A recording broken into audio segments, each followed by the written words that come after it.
میرا آن ایئر بھی دنیا کے سامنے ہزاروں کروڑوں لوگوں کے سامنے چیلنج ہے، پورے ذخیرے حدیث میں، پورے ذخیرے روایات میں ایک روایت بتا دو کہ ابو طالب نے کبھی بتوں کی پوجا کی ہو، ایک روایت بتا دو کہ ابو طالب نے کبھی پوری زندگی حضور کی مخالفت کی ہو، کبھی اسلام کے خلاف بات کی ہو، کبھی رسول اللہ کی اقدار کو چیلنج کیا ہو۔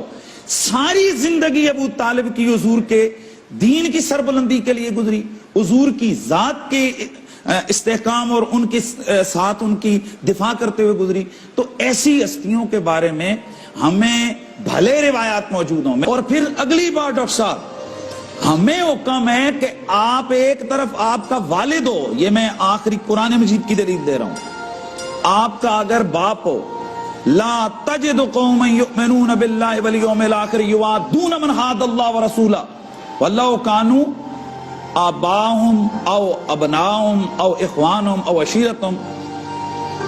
اللہ فرماتے کہ نبی آپ ایسی قوم کو جو اللہ اور اس کے رسول پر ایمان لے آئے ایسا کرتے نہیں پاؤ گے کہ وہ اللہ کے نبی اور اللہ کے دین کے دشمنوں سے دوستی کرتے پھریں، محبت کرتے پھریں، چاہے ان کے باپ ہوں، چاہے ان کے بھائی ہوں، چاہے ان کے قریبی رشتہ دار ہوں۔ یعنی قرآن کی نص مومن کامل کی یہ شان بیان کر رہی ہے کہ مومن کامل کسی کافر کے ساتھ محبت نہیں کر سکتا۔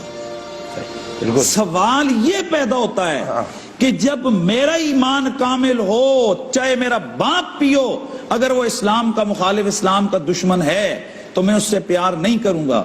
تو بتائیے کہ اللہ کا رسول کافروں سے اتنا ٹوٹ کے پیار کرتا رہا کہ ان کے لیے آنسو بہاتا رہا، ان کے لیے سال پورا غم کرتا رہا اور انہیں یاد کر کر کے روتا رہا۔ اور یہاں تک صحیح سند سے روایت ہے کہ حضرت ابو ہریرہ فرماتے ہیں حضور رویا کرتے تھے اور فرمایا کرتے تھے کہ چچا تمہاری جدائی کو میں نے بہت جلد محسوس کر لیا، کیونکہ جب تک حضور حضرت ابو طالب جو ہے نا وہ باحیات رہے، کبھی مشرکین مکہ کو جرأت نہیں ہوئی کہ وہ حضور کے اوپر کوئی کسی قسم کی سختی کرتے۔ تو ہمیں ان تمام خدمات کا ہمیں جو ہے نا وہ لحاظ رکھنا چاہیے۔ یہ قاری خلمان جاوید صاحب فائنل نوٹ۔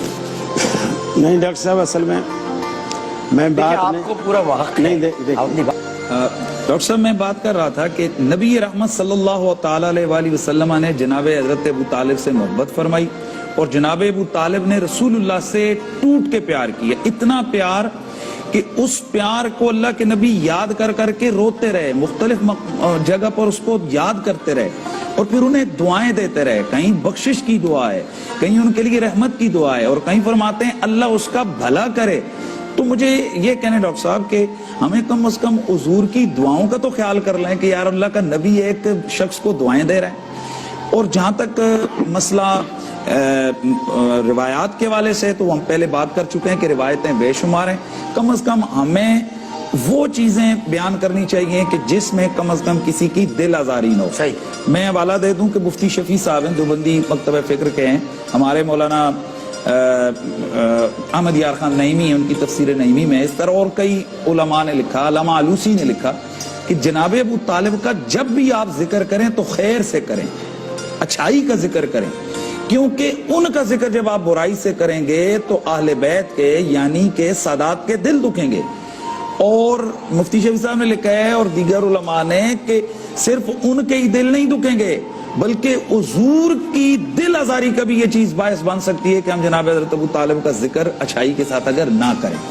پھر ڈاکٹر صاحب جیسے سویرے ہم نے بات کی کہ ہم لوگ تو یہ آپ نے دیکھیں یہ بیج سجایا ہوا ہے، یہاں ہم نے نالین پاک کے نقش سجائے ہوتے ہیں، تو وہ کیوں ہے کہ وہ نبی علیہ السلام کے نالین پاک، میں بڑی ایک دلیل دینے لگا۔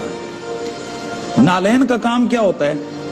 جوتوں کا کام ہوتا ہے پاؤں کو ٹھوکر سے اور کانٹے سے بچانا، اور یہ 6 مہینے سال ہی بچاتے ہیں اور 24 گھنٹے ہمارے ساتھ نہیں ہوتے ہیں۔ تو جو نبی علیہ السلام کا نالین جس نے آپ کے قدمین طیبین کو ڈیفینڈ کیا، اس کو بچایا، کس سے؟ کانٹوں سے، کنکر سے۔ ہم اس نالین کو نہیں، سینکڑوں سال بعد جیسا وہ نالین دکھتا تھا، جیسا اس کا جو ہے نا وہ نقش تھا، ہم اس کو کبھی ماتھے پہ اور کبھی سینے پہ سجاتے ہیں کہ اس نے حضور کا دفاع کیا، یہ حضور کا نالین ہے۔ کیا ابو طالب نے اتنا بھی حضور کا دفاع نہیں کیا؟ ساری زندگی جناب حضرت ابو طالب نے رسول اللہ کے دفاع میں گزاری ہے. اور پھر ہم لوگ کدو کے ساتھ جی محبت کرتے ہیں, اس کو جناب اٹھا کے دکھا کے کھاتے ہیں. ہم کہتے ہیں حضور کی پسند ہے. یار ابو طالب سے حضور نے کدو جتنا پیار بھی نہیں کیا ہے. واہ واہ واہ واہ واہ واہ.